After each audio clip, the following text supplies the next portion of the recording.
En las profundidades de una biblioteca de Ámsterdam, donde el polvo danza en rayos de luz que se filtran a través de ventanas emplomadas, un manuscrito reposa en silencio, guardando secretos que podrían hacer tambalear los cimientos mismos de la cristiandad. Baruch Spinoza, aquel judío portugués, convertido en el hereje más temido de su tiempo, había tropezado con algo que cambiaría para siempre su comprensión de la figura más venerada de Occidente. El Códice Sirio, un documento que la historia oficial prefirió enterrar en las catacumbas del olvido, contenía testimonios que ninguna autoridad eclesiástica quería que vieran la luz. Pero ¿acaso la verdad no tiene el poder de emerger incluso desde los abismos más profundos del ocultamiento? ¿No será que aquello que más se esconde es precisamente lo que más necesita ser revelado? La tarde del 15 de marzo de 1670, cuando las campanas de la ciudad resonaban con su monótona cadencia, Spinoza recibió la visita de un comerciante oriental que traía entre sus mercancías algo más valioso que todas las especias del Levante. Entre rollos de seda y frascos de incienso, el hombre extrajo cuidadosamente un manuscrito envuelto en lino, cuyas páginas amarillentas parecían susurrar historias que el tiempo había intentado silenciar. Este documento, murmuró el comerciante con voz grave, ha viajado desde los monasterios de Siria hasta llegar a tus manos. Dicen que contiene las palabras de aquellos que conocieron al Nazareno antes de que su historia fuera reescrita por los poderosos. ¿Qué fuerza misteriosa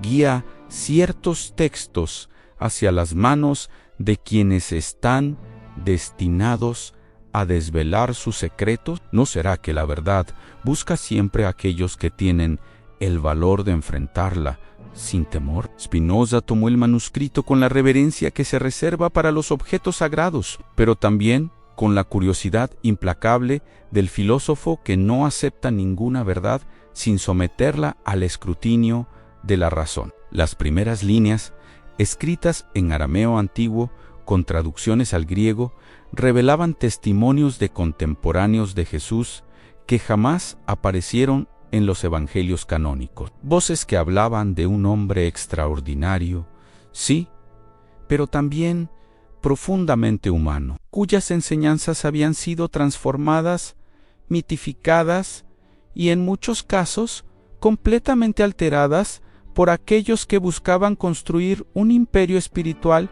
sobre sus palabras. ¿Por qué la humanidad prefiere los mitos consoladores a las verdades incómodas? ¿No será que la divinización de los maestros es una manera de evitar el desafío de seguir realmente sus enseñanzas? Los primeros testimonios del Códice describían a un Jesús que cuestionaba no solo las autoridades religiosas de su tiempo, sino la misma noción de autoridad divina, tal como era concebida por el judaísmo ortodoxo. Un hombre que hablaba de Dios no como un Señor todopoderoso que gobierna desde el cielo, sino como la sustancia misma de la existencia, presente en cada átomo del universo, en cada pensamiento humano, en cada acto de amor, y también en cada gesto de crueldad. Las palabras atribuidas al Nazareno resonaban con una filosofía que Spinoza reconocía como profundamente panteísta. Dios no está en el cielo, mirándoos desde arriba, sino que es el mismo aire que respiráis, la misma tierra que pisáis, la misma conciencia con la que pensáis.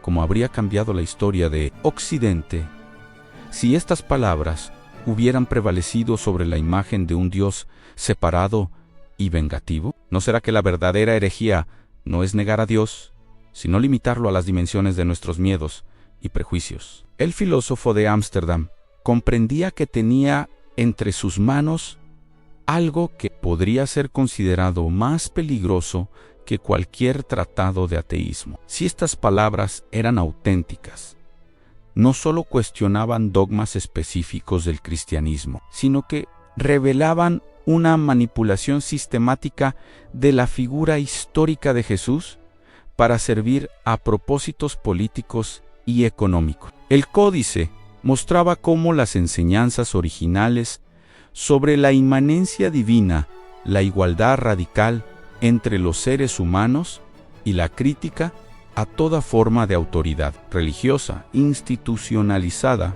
habían sido gradualmente reemplazadas por doctrinas que justificaban precisamente lo contrario. La trascendencia divina como base para la autoridad terrenal, la jerarquía espiritual como reflejo del orden social y la obediencia ciega como virtud suprema. Los testimonios del códice pintaban un retrato de Jesús que hablaba constantemente en parábolas, no para ocultar verdades esotéricas, sino para hacer que cada oyente descubriera por sí mismo las contradicciones de su propia existencia. Un maestro que no buscaba adoradores, sino pensadores libres. Un hombre que rechazaba los títulos religiosos y que, según uno de los testimonios más impactantes, habría dicho: no me llaméis maestro, porque todos sois hermanos. No busquéis en mí lo que podéis encontrar en vosotros mismos. El reino de Dios no es un lugar al que iréis después de morir, sino la conciencia de vuestra propia divinidad que podéis despertar ahora mismo. ¿Por qué estas palabras nunca llegaron a los evangelios oficiales? ¿No será que una religión construida sobre la dependencia espiritual temía más que nada a los seres humanos que descubrieran su propia autonomía divina? Spinoza encontraba en estos textos una confirmación extraordinaria de sus propias intuiciones filosóficas. El Deus sive natura, que él había desarrollado en su ética, resonaba perfectamente con las enseñanzas que el códice atribuía al Jesús histórico. Ambos concebían la divinidad no como una entidad externa que interviene en el mundo según caprichos incomprensibles, sino como la naturaleza misma en su infinita creatividad, expresándose a través de cada ser y cada fenómeno. La diferencia era que mientras Spinoza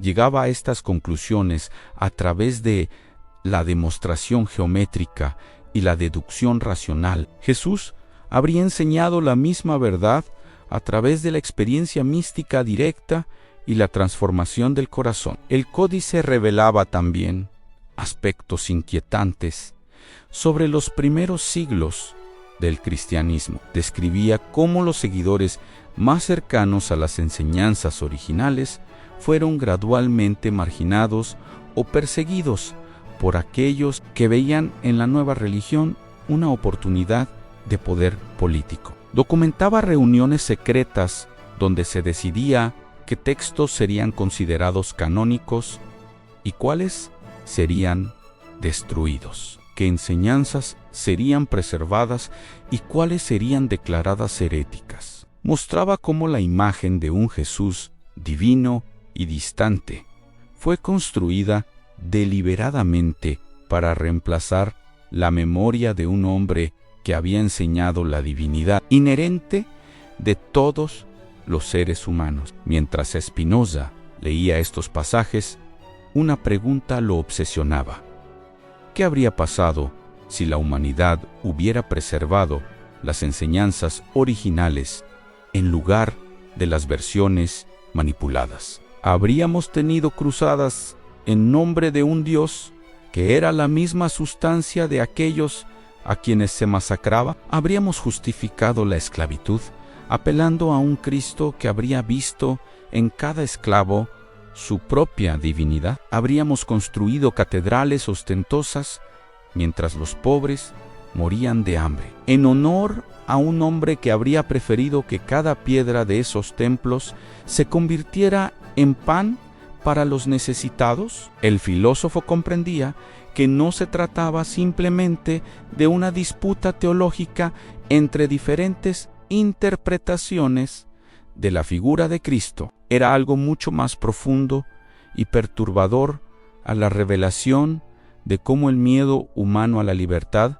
había transformado el mensaje más liberador de la historia en su exacto opuesto. El códice mostraba cómo las enseñanzas sobre la autonomía espiritual habían sido convertidas en doctrina de dependencia, como las palabras sobre la igualdad radical habían justificado las jerarquías más opresivas, como el llamado a la responsabilidad individual había degenerado en obediencia ciega a autoridades que se autoproclamaban representantes de Dios. Por las noches, cuando el silencio envolvía su estudio, Spinoza reflexionaba sobre las implicaciones de lo que había descubierto. Si estas revelaciones eran auténticas, no solo el cristianismo, sino toda la civilización occidental había sido construida sobre una mentira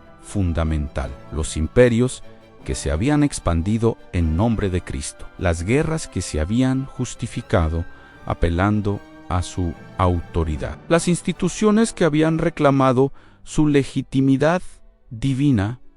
Todo ello se basaba en una tergiversación sistemática de las enseñanzas originales. Pero tenía él, un filósofo judío excomulgado y ya considerado hereje, el derecho o la responsabilidad de revelar una verdad que podría destruir las creencias más profundas de millones de personas. La respuesta le llegó una madrugada, mientras contemplaba las estrellas desde la ventana de su biblioteca. Si la verdad era realmente divina, como él creía, entonces ocultarla era la verdadera blasfemia. Si Dios era la naturaleza misma, entonces mentir sobre su naturaleza era el único pecado imperdonable. Si la realidad era sagrada, entonces cualquier manipulación de la realidad era un acto de profanación. No importaba cuán consoladoras fueran las ilusiones, cuán establecidas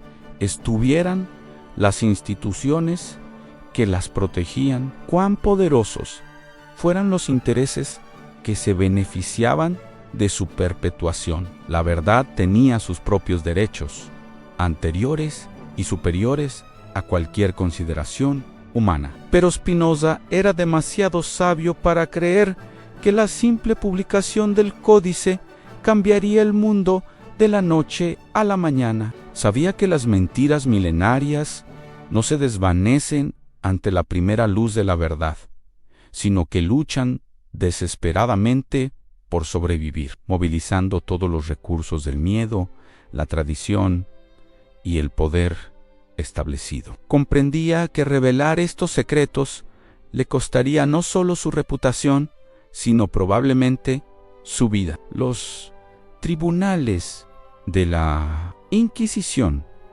habían quemado a hombres por mucho menos que cuestionar la divinidad de Cristo o sugerir que las Escrituras habían sido manipuladas. Sin embargo, el filósofo también sabía que algunas verdades son como semillas que permanecen dormidas en la tierra durante décadas o siglos, esperando el momento adecuado para germinar. Tal vez su generación no estaría lista para recibir estas revelaciones, pero las generaciones futuras, más libres de los prejuicios de su tiempo, podrían encontrar en ellas la clave para una espiritualidad más auténtica y una civilización más justa. ¿No había sido siempre así el progreso humano? ¿No habían sido siempre los visionarios de una época, los herejes del anterior? Decidió que publicaría sus descubrimientos, pero no de manera directa y confrontacional, sino tejiendo las revelaciones del códice en el entramado de su filosofía más amplia. En lugar de proclamar desde las azoteas que Jesús había sido traicionado por aquellos que se autoproclamaban sus seguidores, demostraría geométricamente por qué la concepción tradicional de Dios era lógicamente inconsistente y espiritualmente empobrecedora. En lugar de acusar directamente a la Iglesia de manipulación histórica, desarrollaría una crítica racional de todas las formas de autoridad que pretenden mediar entre el ser humano y la divinidad. El códice se convirtió así en una fuente secreta que nutría públicamente la filosofía spinoziana. Cada página leída confirmaba sus intuiciones sobre la naturaleza de Dios, cada testimonio fortalecía sus argumentos sobre la autonomía humana, cada revelación sobre las manipulaciones históricas añadía urgencia a su crítica de las supersticiones religiosas, pero nunca mencionaría explícitamente la existencia del manuscrito sirio. Nunca revelaría las fuentes de ciertas certezas que parecían brotar de su propia razón, pero que en realidad se nutrían de testimonios milenarios. Los meses pasaron, y mientras Spinoza trabajaba en lo que sería su obra más controversial, el Tratado Teológico Político, las enseñanzas del códice se filtraban silenciosamente en cada argumento, en cada demostración, en cada crítica devastadora de los dogmas establecidos. El filósofo había encontrado la manera de hacer que la verdad histórica sobre Jesús emergiera no como una revelación escandalosa, sino como una conclusión inevitable del razonamiento filosófico más riguroso. Quienes leían sus textos sin conocer la existencia del códice creían estar ante una crítica puramente racional de la religión tradicional. No sospechaban que cada argumento había sido inspirado por las mismas enseñanzas que la Iglesia había pasado siglos ocultando. No imaginaban que la filosofía más revolucionaria de su tiempo era, en realidad, la recuperación de la sabiduría más antigua y más celosamente guardada de la cristiandad. Spinoza había logrado que Jesús criticara al cristianismo sin que nadie se diera cuenta de que estaba citando al propio Cristo contra sus supuestos representantes. La ironía era perfecta y terrible, mientras los inquisidores condenaban a Spinoza por negar la divinidad de Cristo. Él estaba en realidad restaurando las enseñanzas originales sobre la divinidad universal que el Cristo histórico había proclamado. Mientras los teólogos lo acusaban de ateísmo, él estaba redescubriendo un concepto de Dios más profundo y más auténtico que cualquier antropomorfismo tradicional. Mientras las autoridades eclesiásticas lo señalaban como enemigo de la fe, él estaba recuperando una espiritualidad que las instituciones religiosas habían traicionado desde sus orígenes. Pero la verdad, como Spinoza sabía muy bien, tiene sus propios tiempos y sus propias maneras de manifestarse. El códice sirio permanecía oculto en su biblioteca, esperando el momento en que la humanidad estuviera suficientemente madura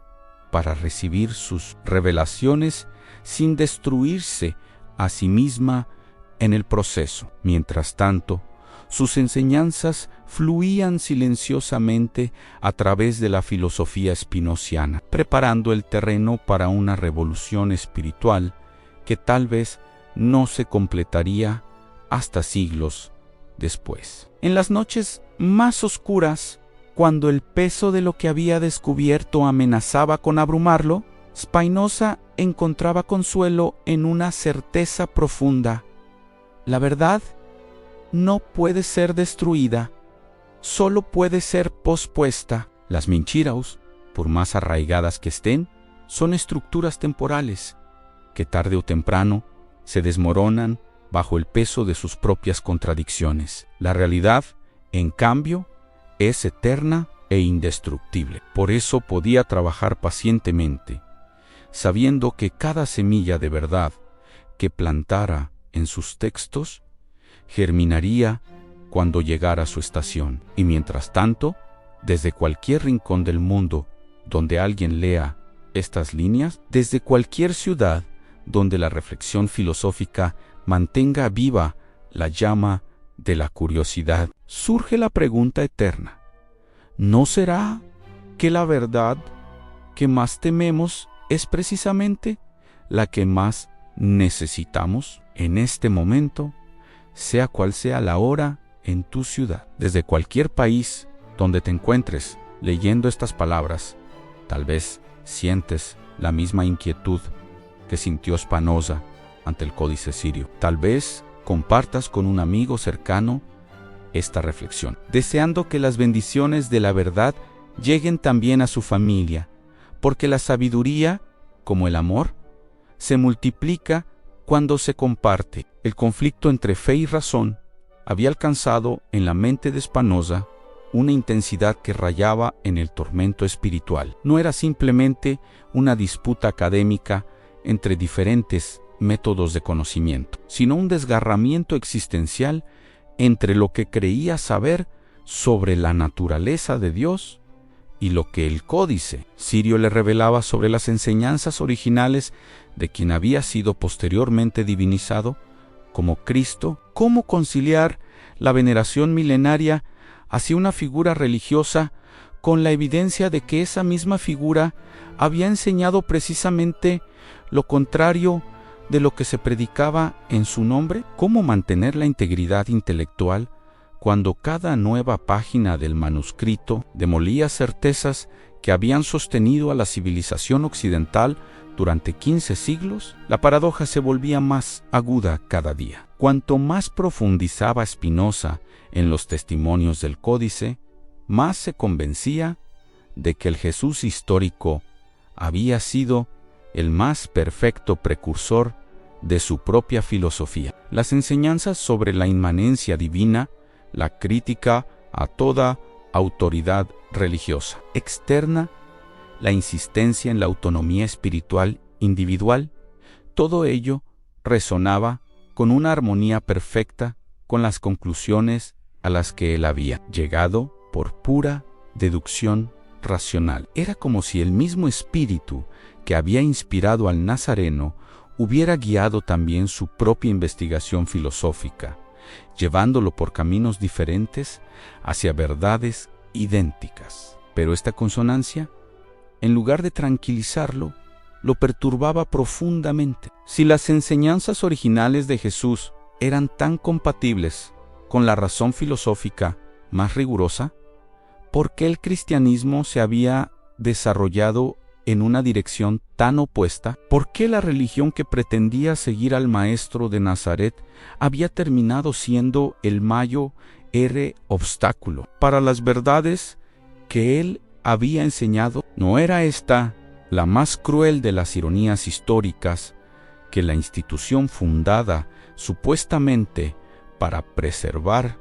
un mensaje de liberación se hubiera convertido en el principal instrumento de opresión espiritual? El Códice documentaba con precisión escalofriante este proceso de degeneración. Mostraba cómo los primeros seguidores, abrumados por la radicalidad de las enseñanzas originales, habían comenzado a suavizarlas, a hacerlas más comprensibles para las masas, más aceptables para las autoridades romanas, más útiles para los propósitos de organización social. Describía reuniones donde se debatía no qué había enseñado realmente Jesús, sino que era conveniente decir que había enseñado. Revelaba cómo testimonios incómodos habían sido descartados, como palabras auténticas habían sido alteradas, como episodios que mostraban la humanidad del Maestro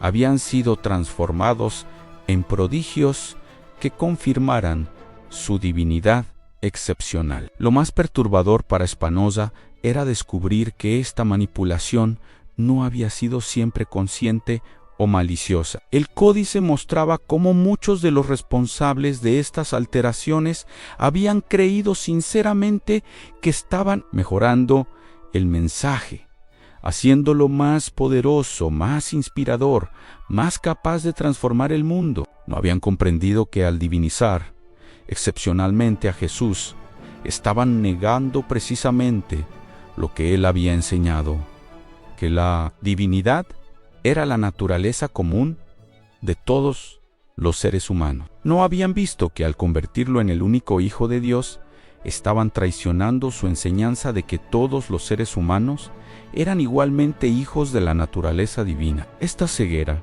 más que la malicia deliberada, explicaba para Spinoza la persistencia histórica del error. Los seres humanos, aterrorizados por su propia grandeza espiritual, preferían adorar a un Dios lejano antes que reconocer su propia divinidad. Encontraban más cómodo obedecer a autoridades externas que asumir la responsabilidad de su autonomía moral. Les resultaba menos amenazante creer en milagros excepcionales que aceptar que ellos mismos eran manifestaciones permanentes del milagro de la existencia. ¿No era esto lo que había pasado con las enseñanzas del Nazareno? No había sido transformado en objeto de adoración precisamente para evitar el desafío de seguir realmente su ejemplo de libertad espiritual. El filósofo comprendía ahora por qué su propia filosofía generaba tanta resistencia incluso entre los intelectuales más ilustrados de su tiempo. No se trataba simplemente de disputas teóricas sobre la naturaleza de Dios o la interpretación de las Escrituras. Se trataba de algo mucho más profundo, el terror humano ante la libertad radical que implicaba reconocer la divinidad inmanente en cada ser consciente. Sus contemporáneos lo acusaban de ateísmo no porque negara a Dios, sino porque su concepto de Dios era demasiado íntimo, demasiado presente, demasiado exigente. Un Deus sive natura que no estaba en el cielo, sino en cada acto de conciencia, en cada decisión moral, en cada pensamiento libre. Resultaba infinitamente más intimidante que cualquier deidad trascendente. Pero el códice le revelaba también algo esperanzador, aunque siempre habían existido, a través de los siglos, pequeños grupos de personas que habían preservado las enseñanzas auténticas, manteniéndolas vivas en tradiciones secretas, en textos ocultos, en prácticas espirituales clandestinas. La verdad original no había sido completamente enterrada. Había sobrevivido como un río subterráneo que de vez en cuando emergía a la superficie en la forma de místicos heterodoxos, filósofos, heréticos, movimientos espirituales perseguidos por las autoridades oficiales. Spinoza comenzó a comprender que él mismo formaba parte de esta corriente oculta de la verdad. Su filosofía no era una innovación personal, sino la recuperación racional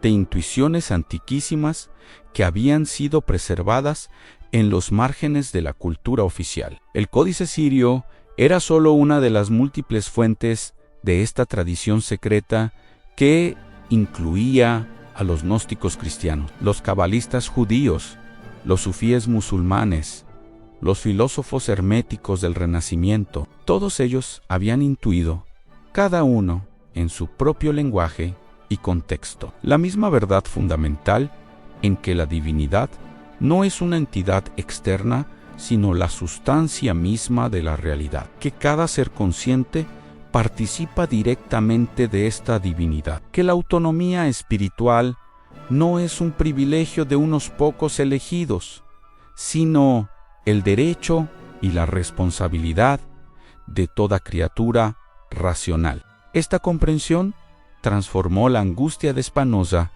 en una serenidad profunda. Ya no se sentía como un iconoclasta solitario enfrentando la tradición milenaria de Occidente, sino como el eslabón más reciente de una cadena de buscadores de la verdad que se extendía desde los orígenes mismos de la conciencia humana hasta su propio tiempo, y más allá hacia generaciones futuras que continuarían la misma búsqueda, con métodos aún más refinados y resultados aún más liberadores. El conflicto entre fe y razón se resolvía así en una síntesis superior. No se trataba de elegir entre creer y pensar, sino de comprender que la razón más rigurosa llevaba exactamente a las mismas conclusiones que la fe más auténtica. El problema no era que la religión fuera irracional,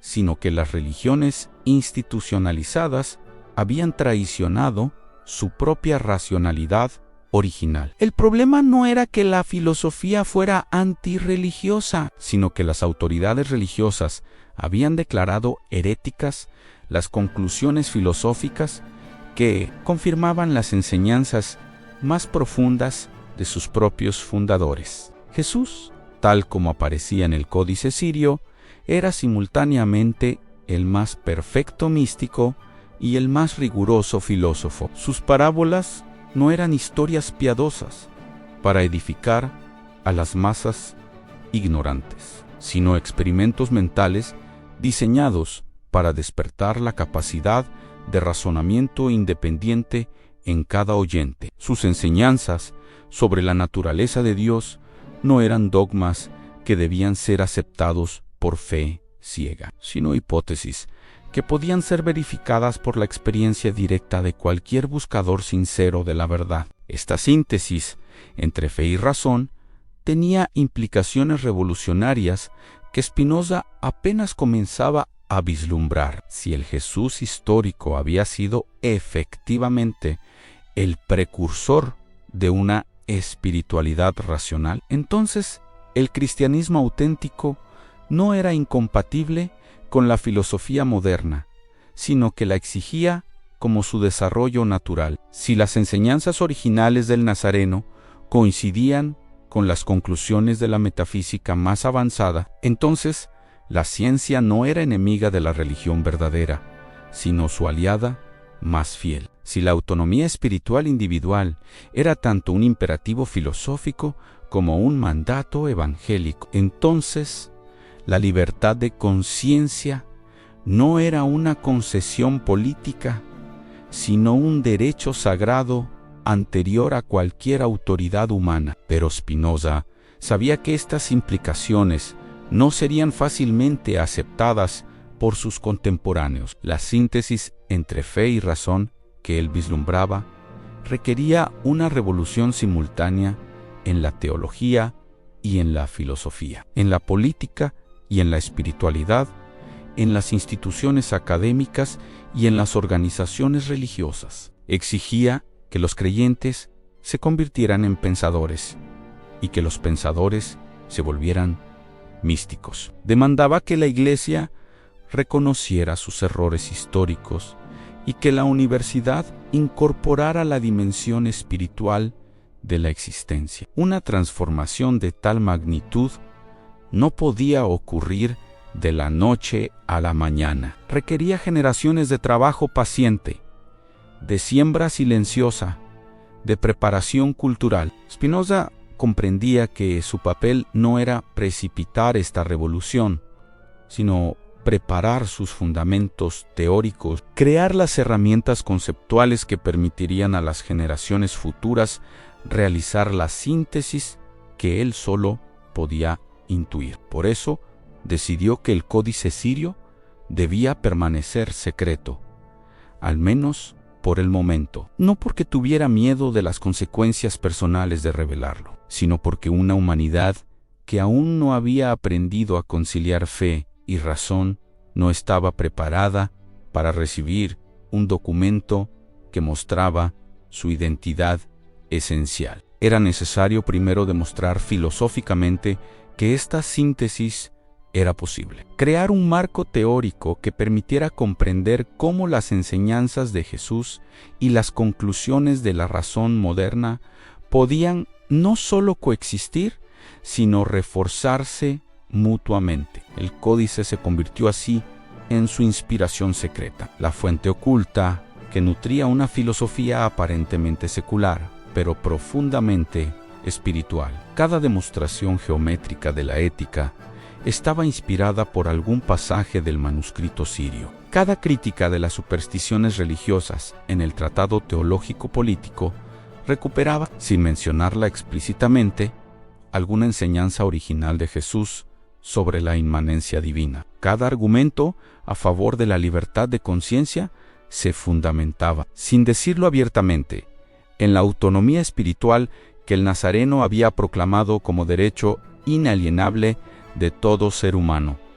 La estrategia era sutil, pero eficaz. Los lectores de Spinoza que llegaran a comprender realmente su filosofía estarían, sin saberlo, preparados para recibir las revelaciones del Códice Sirio. Habrían desarrollado ya la capacidad de distinguir entre la esencia espiritual del cristianismo y sus deformaciones institucionales. Habrían aprendido a ver en la crítica racional de los dogmas no una destrucción de la fe, sino su purificación. Habrían descubierto que la verdadera herejía no consiste en dudar de las autoridades religiosas, sino en permitir que estas autoridades interpongan sus intereses entre el alma humana y su relación directa con la divinidad inmanente. Spinoza trabajaba así en dos niveles simultáneos. El público donde desarrollaba una filosofía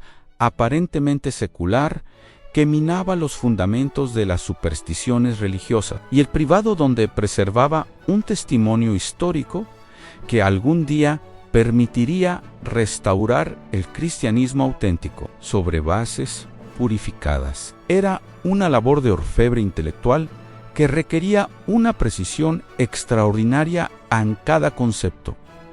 Debía ser formulado de tal manera que sirviera simultáneamente a la crítica de las falsas religiones y a la recuperación de la espiritualidad verdadera. Pero no había sido siempre esta la vocación de los grandes filósofos. No habían sido Sócrates, Platón, Aristóteles, Agustín, Tomás de Aquino, cada uno, en su tiempo, artífices de síntesis que parecían imposibles a sus contemporáneos. No habían demostrado todos ellos que las antinomias aparentemente irreconciliables de cada época podían resolverse en niveles superiores de comprensión que inicialmente solo unos pocos visionarios eran capaces de alcanzar. Spinoza se sabía heredero de esta tradición de pensadores que trabajan en los límites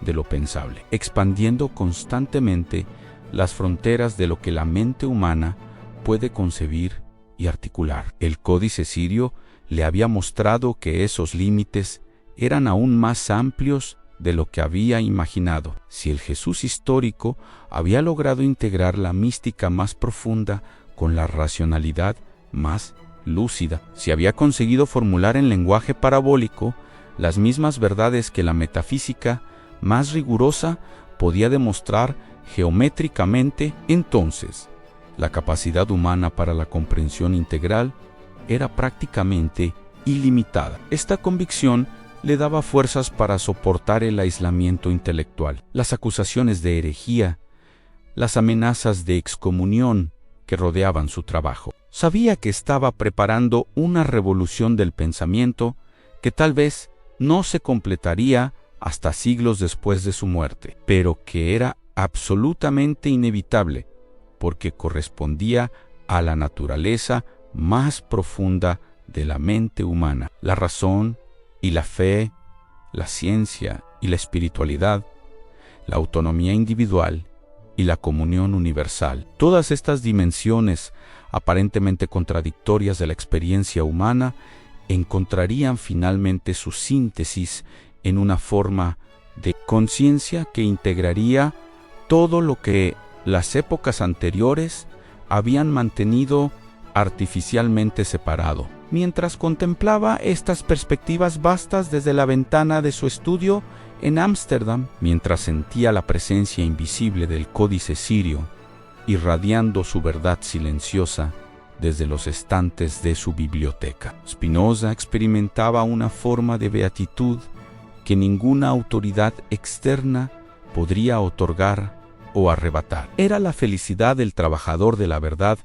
que sabe que su labor trasciende los límites de su propia vida individual. Era la serenidad del revolucionario que comprende que las transformaciones más profundas ocurren en los tiempos largos de la historia, más allá de las urgencias y las impaciencias de cualquier generación particular, y en esa serenidad el filósofo encontraba la confirmación suprema de las enseñanzas que había descubierto en el Códice Sirio. Si Jesús había alcanzado una paz que trascendía toda comprensión humana ordinaria, era porque había logrado esa misma síntesis entre el conocimiento más riguroso y la experiencia espiritual más profunda. Si había podido enfrentar la muerte sin miedo, era porque había comprendido que la verdad es indestructible y que participar conscientemente de ella es participar de la eternidad misma. Ahora, Spinoza comprendía que su propio trabajo filosófico no era una empresa meramente intelectual, sino una forma de participación mística en esa corriente eterna de la verdad que había fluido a través del Nazareno y que continuaría fluyendo a través de todos los buscadores auténticos hasta el fin de los tiempos. El Códice Sirio no era solo un documento histórico, sino un sacramento conceptual que había consagrado su filosofía como una forma de apostolado secular, una manera de servir a la misma causa que había servido el maestro de Galilea, aunque con métodos diferentes y en circunstancias históricas transformadas. La verdad había encontrado en Spinoza un nuevo vehículo para su manifestación en el mundo. Y tarde o temprano, cuando la humanidad estuviera preparada, esa verdad se revelaría en toda su gloria original, reconciliando finalmente lo que nunca debería haber sido separado en la razón más lúcida con la fe más auténtica, la libertad individual más radical con la comunión universal más íntima, la crítica más despiadada de las falsas autoridades con el reconocimiento más reverente de la autoridad suprema de la realidad misma. Los años habían pasado como susurros de eternidad, y en la soledad de su biblioteca, Baruch Spinoza había llegado a comprender que el Códice Sirio no era simplemente un documento histórico más en su vasta colección de manuscritos, era el hilo conductor que conectaba todos los grandes interrogantes de la existencia humana. La naturaleza de Dios, el sentido de la vida, el destino de la civilización, la posibilidad de una espiritualidad que no traicionara la razón, ni una racionalidad que no negara lo sagrado. Pero, ¿acaso no había intuido desde el principio que este encuentro no era casual? ¿No había algo profundamente significativo en el hecho de que justamente el filósofo más controvertido de su tiempo hubiera recibido el testimonio más explosivo de todos los tiempos? La tercera y última parte de su reflexión sobre el manuscrito había comenzado una madrugada de invierno, cuando la nieve cubría las calles de Ámsterdam como un manto de silencio que hacía aún más íntimo el diálogo entre su conciencia y las voces milenarias que emergían de las páginas amarillentas. Durante meses había pospuesto la lectura de los últimos testimonios del Códice, como si intuyera que contenían revelaciones para las cuales ni siquiera su mente preparada estaba completamente lista. ¿No es siempre así con las verdades más profundas? ¿No se revelan solo cuando hemos desarrollado la capacidad espiritual necesaria para recibirlas sin ser destruidos por su intensidad? Los testimonios finales del Códice Sirio describían los últimos días de Jesús con un detalle y una precisión que ningún evangelio canónico había preservado. Pero lo que más impactó a Spinoza no fueron los detalles históricos, sino la extraordinaria lucidez espiritual con la que el Nazareno había enfrentado su muerte. Según estos testimonios, Jesús no había experimentado su ejecución como un sacrificio expiatorio por los pecados de la humanidad, sino como la culminación lógica de una vida dedicada a proclamar verdades que ningún poder establecido podía tolerar. Su serenidad ante la muerte no provenía de la certeza de una resurrección física, sino de la comprensión de que las verdades que había enseñado eran tan eternas como la naturaleza misma de Dios. La muerte del cuerpo, decía uno de los testimonios más conmovedores, no puede tocar aquello que realmente somos. Somos ideas eternas en la mente divina, expresiones temporales de una creatividad infinita que jamás se agota. Cuando comprendéis esto, ya no teméis a la muerte, porque sabéis que lo esencial de vuestro ser participa de la indestructibilidad misma de Dios. No eran estas exactamente las mismas conclusiones a las que Spinoza había llegado en la quinta parte de su Ética, cuando demostraba geométricamente la eternidad de la mente. ¿No era extraordinario descubrir que la intuición mística del Nazareno anticipaba por 15 siglos las demostraciones más rigurosas de la filosofía moderna? Pero lo que más perturbó al filósofo fue descubrir que, según el Códice, Jesús había previsto con precisión profética la deformación posterior de sus enseñanzas. Los últimos testimonios incluían advertencias explícitas sobre cómo sus palabras serían manipuladas por aquellos que buscarían construir un imperio espiritual sobre su memoria. Vendrán después de mí, había dicho, según uno de los testigos más cercanos, quienes dirán hablar en mi nombre, pero construirán templos donde yo enseñé a derribar muros, establecerán jerarquías donde yo proclamé la igualdad, exigirán obediencia donde yo sembré libertad. No os dejéis engañar por quienes invocan mi autoridad para justificar lo que yo combatí. La verdad no necesita representantes externos, porque habita directamente en el corazón de todo ser humano que la busca con sinceridad. Esta profecía sobre la traición institucional del cristianismo confirmaba las sospechas más profundas de Spinoza sobre la naturaleza del poder religioso. ¿No había observado él mismo cómo las autoridades eclesiásticas de su tiempo utilizaban el nombre de Cristo para justificar precisamente las actitudes que Cristo había condenado a la acumulación de riquezas, la ostentación del poder, la persecución de los diferentes,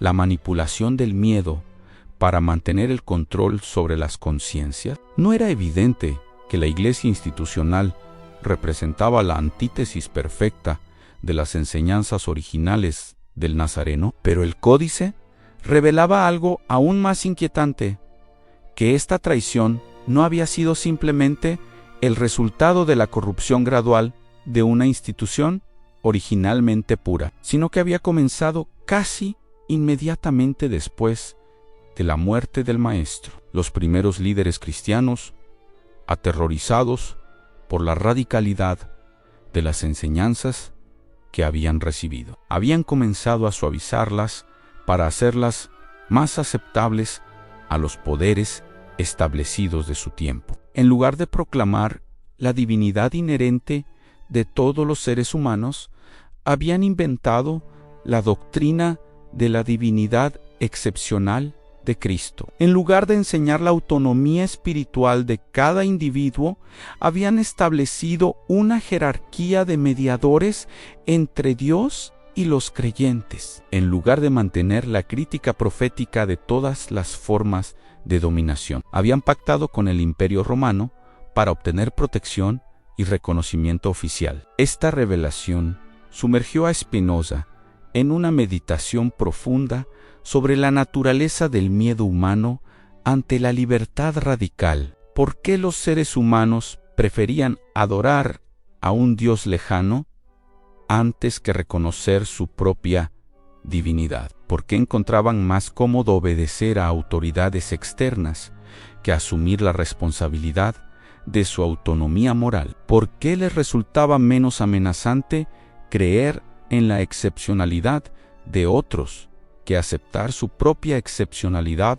como manifestaciones únicas de la creatividad divina? El códice sugería una respuesta que perturbaba profundamente al filósofo. El miedo a la grandeza espiritual propia era aún mayor que el miedo a la muerte física. Los seres humanos podían aceptar que Cristo fuera divino, porque eso los eximía del desafío de desarrollar su propia divinidad. Podían adorar su perfección, porque eso les permitía justificar sus propias imperfecciones. Podían proclamar su excepcionalidad, porque eso los liberaba de la exigencia de volverse excepcionales ellos mismos. La divinización exclusiva de Jesús había sido paradójicamente una manera de evitar las implicaciones transformadoras de sus enseñanzas. Spinoza comprendía ahora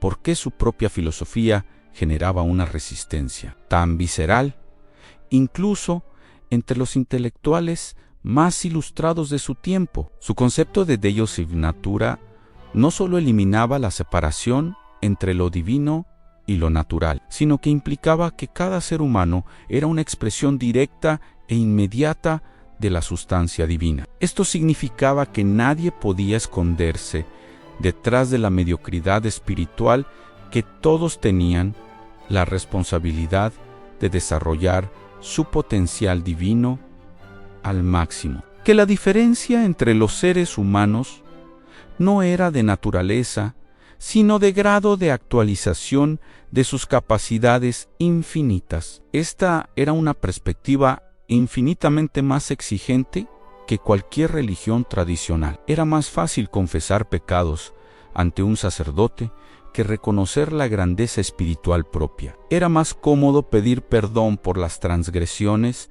que asumir la responsabilidad de transformarse en la expresión más perfecta posible de la creatividad divina. Era menos amenazante creer que Dios estaba en el cielo que aceptar que Dios era la sustancia misma de la propia conciencia, exigiendo una coherencia absoluta entre el ser y el actuar. El códice sirio mostraba que Jesús había enfrentado exactamente la misma resistencia. Sus contemporáneos habían preferido crucificarlo antes que aceptar las implicaciones de sus enseñanzas, y los siglos posteriores habían preferido adorarlo como Dios antes que seguirlo como ejemplo de realización humana. La historia del cristianismo era, desde esta perspectiva, la historia de una evasión milenaria de las exigencias más profundas de la espiritualidad auténtica. Pero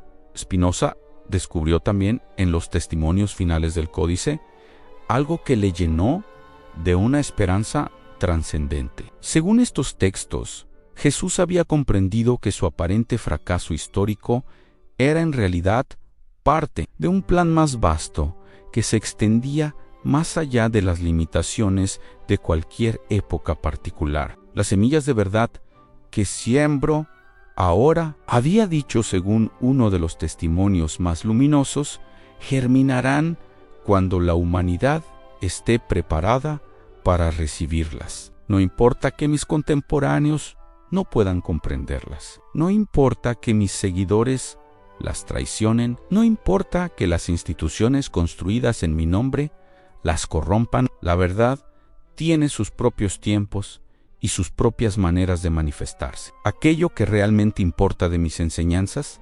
sobrevivirá a todas las manipulaciones y renacerá purificado cuando llegue su hora.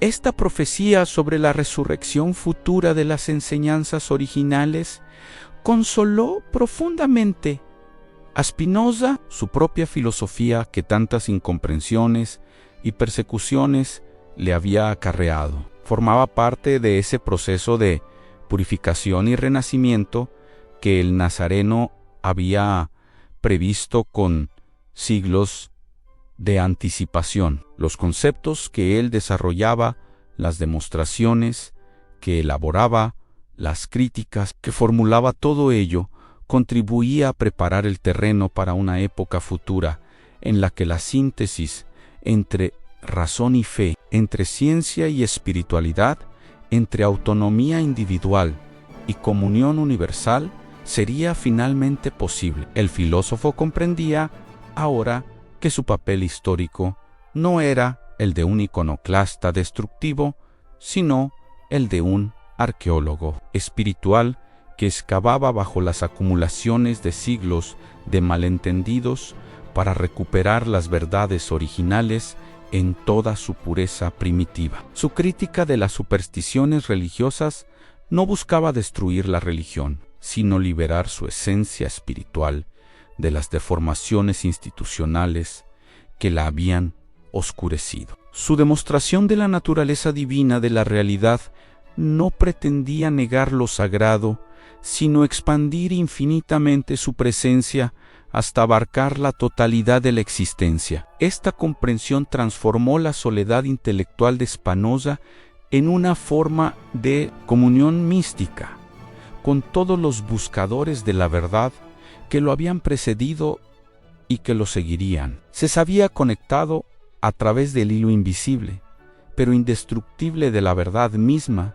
con el Jesús histórico del Códice. Sirio con los místicos perseguidos de todas las tradiciones, con los filósofos heréticos de todos los tiempos, con los científicos visionarios del futuro que continuarían expandiendo los límites de lo que la mente humana puede conocer y experimentar. El Códice se había convertido así en algo más que un documento histórico. Era un sacramento conceptual que había consagrado la filosofía de Spinoza como una forma de apostolado secular, una manera de servir a la misma causa universal que había servido el maestro de Galilea. Las diferencias de método, de lenguaje, de contexto histórico eran superficiales comparadas con la identidad profunda de propósito, en liberar la conciencia humana de todos los miedos que la mantienen separada de su propia divinidad esencial. Pero había algo más en los testimonios finales del Códice que trascendía incluso estas consideraciones sobre el destino histórico de las ideas. Los últimos pasajes describían estados de conciencia que Jesús había alcanzado durante sus momentos de meditación más profunda, experiencias de unión con la totalidad de la existencia que ningún lenguaje ordinario podía expresar adecuadamente. Según estos testimonios, el Nazareno había logrado una forma de conocimiento directo e inmediato de la estructura íntima de la realidad que trascendía completamente las limitaciones del pensamiento discursivo. En esos momentos, decía uno de los testigos más íntimos, ya no era Jesús quien hablaba, sino la misma sabiduría divina que había tomado forma humana para comunicar directamente con aquellos que tenían ojos para ver y oídos para escuchar. Sus palabras no eran ya opiniones personales sobre la naturaleza de Dios, sino expresiones inmediatas de la autoconciencia divina, manifestándose a través de una mente humana completamente purificada de todo egoísmo, de todo miedo, de toda separación ilusoria respecto a la fuente universal de la existencia. Esta descripción de los estados superiores de conciencia alcanzados por Jesús resonaba profundamente con las experiencias que el propio Spinoza había comenzado a vivir durante sus meditaciones más intensas sobre la naturaleza de Deus Sive Natura, en momentos que al principio habían sido excepcionales, pero que gradualmente se volvían más frecuentes. El filósofo experimentaba una disolución completa de las fronteras entre el sujeto que conoce y el objeto conocido entre su mente individual y la mente universal, entre su existencia particular y la existencia absoluta. Estos momentos de comunión directa con la sustancia divina le revelaban que toda su labor filosófica, por rigurosa que fuera, no era más que una preparación para formas de conocimiento que trascendían completamente las mediaciones conceptuales, la geometría de la ética, las demostraciones del tratado teológico-político. Todas sus elaboraciones teóricas más sofisticadas eran escalones necesarios hacia una comprensión inmediata que ya no requería el soporte de palabras o argumentos. El Códice Sirio le mostraba que Jesús había recorrido el mismo camino, pero en sentido inverso. Había comenzado con la experiencia directa de la unión mística y había trabajado hacia atrás para encontrar maneras de comunicar esa experiencia a mentes que aún no habían desarrollado la capacidad de acceso directo a los niveles superiores de la realidad. Sus parábolas, sus enseñanzas, sus debates con los doctores de la ley. Todo ello había sido un intento paciente de crear puentes conceptuales entre la conciencia ordinaria y la conciencia cósmica. Esta convergencia entre el método descendente del místico y el método ascendente del filósofo sugería a Spinoza que existía una armonía perfecta entre las aproximaciones aparentemente opuestas al conocimiento de lo absoluto. La razón más rigurosa y la intuición más pura no eran enemigas, sino complementarias. La demostración geométrica y la iluminación mística no se excluían mutuamente, sino que se confirmaban recíprocamente. El análisis más despiadado de las ilusiones y la experiencia más íntima de la verdad conducían exactamente al mismo destino. El reconocimiento de que la realidad es una totalidad absolutamente coherente y sagrada, de la cual cada ser consciente es una expresión única e irreemplazable. Mientras meditaba sobre estas convergencias extraordinarias, Spinoza experimentó lo que solo podía describir como una visitación espiritual. En la quietud de su biblioteca, rodeado por los libros que habían alimentado décadas de reflexión, sintió una presencia que trascendía cualquier categoría de su filosofía, pero que al mismo tiempo confirmaba todas sus intuiciones más profundas. No era una aparición en el sentido ordinario, sino una intensificación súbita de la conciencia que le permitía percibir directamente la verdad que había estado buscando a través de todas sus elaboraciones conceptuales. En ese momento de gracia pura, comprendió que el Códice Sirio había llegado a sus manos no por casualidad histórica, sino como parte de un proceso cósmico de autorrevelación de la verdad, a través de las mentes preparadas para recibirla. Jesús, él mismo, todos los buscadores auténticos de todos los tiempos, no eran individualidades separadas que casualmente coincidían en ciertas conclusiones, sino expresiones de una misma inteligencia universal que trabajaba incansablemente para despertar a la humanidad de sus ilusiones de separación. El Códice no era simplemente un testimonio sobre el pasado, sino una profecía sobre el futuro. Las enseñanzas del Nazareno que había preservado no habían sido destruidas por las manipulaciones institucionales, sino que habían permanecido latentes en el inconsciente colectivo de la humanidad, esperando el momento de su resurrección en formas purificadas y universales. La filosofía de Spinoza era una de esas formas de resurrección, pero no la única ni la definitiva. Vendrían otras, adaptadas a contextos culturales diferentes, expresadas en lenguajes aún por inventar, pero todas ellas vehiculando la misma verdad eterna sobre la naturaleza divina de la existencia y la vocación sagrada de la conciencia humana. Esta visión del destino cósmico de la verdad llenó a Spinoza de una paz que trascendía toda comprensión ordinaria. Ya no importaban las persecuciones que pudiera sufrir,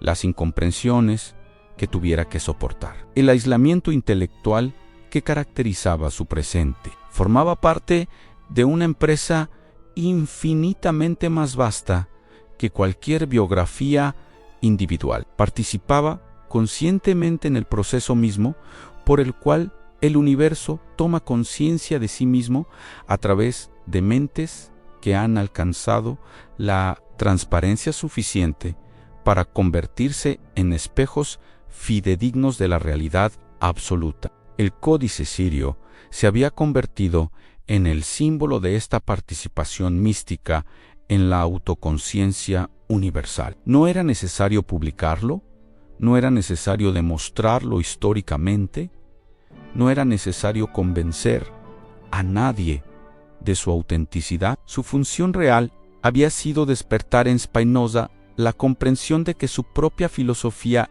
era una forma de revelación continua, una manera por la cual las verdades más profundas del cosmos se articulaban en conceptos accesibles a la inteligencia humana de su tiempo. Pero la función del códice se extendía también hacia el futuro. Algún día, cuando la humanidad hubiera superado los miedos que la mantenían atrapada en formas infantiles de espiritualidad, cuando hubiera desarrollado la madurez necesaria para asumir su responsabilidad cósmica como portadora de la autoconciencia universal, las revelaciones preservadas en aquel manuscrito milenario encontrarían su audiencia adecuada. Entonces, se comprendería que la oposición entre religión y ciencia había sido un malentendido histórico, que la aparente contradicción entre fe y razón había resultado de formas inmaduras de ambas,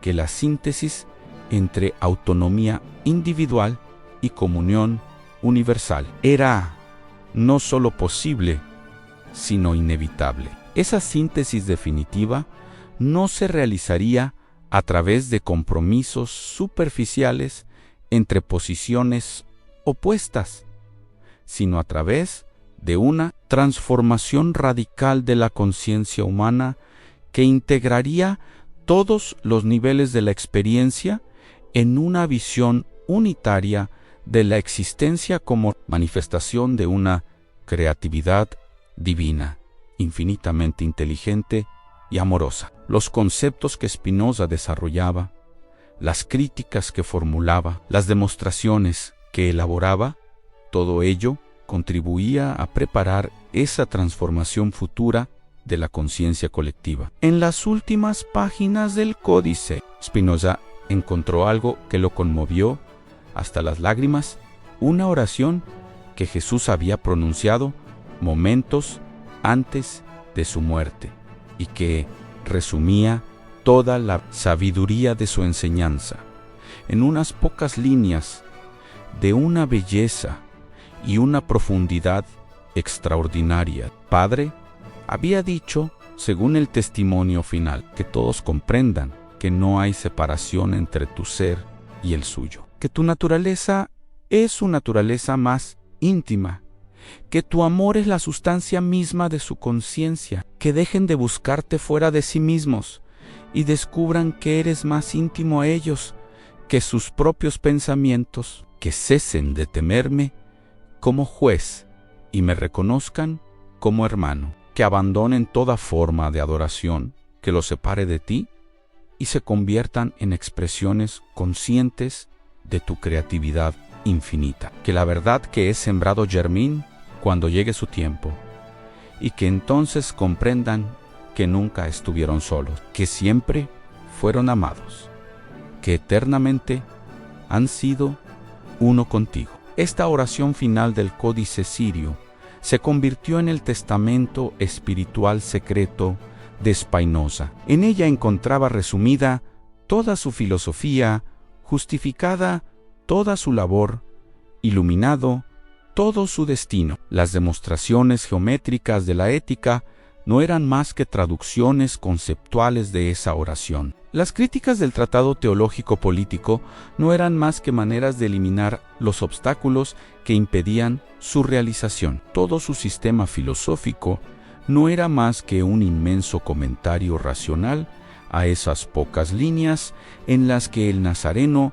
había expresado la esencia misma de la espiritualidad auténtica. Pero Spinoza comprendía también que esa oración no había sido escuchada por la humanidad de los siglos pasados porque aún no estaba preparada para recibir su mensaje radical de unidad divina. Las instituciones religiosas la habían traicionado porque amenazaba sus pretensiones de mediación. Las autoridades políticas la habían perseguido porque cuestionaba sus fundamentos de legitimidad. Las masas la habían rechazado porque exigía una transformación demasiado radical de sus hábitos mentales y emocionales.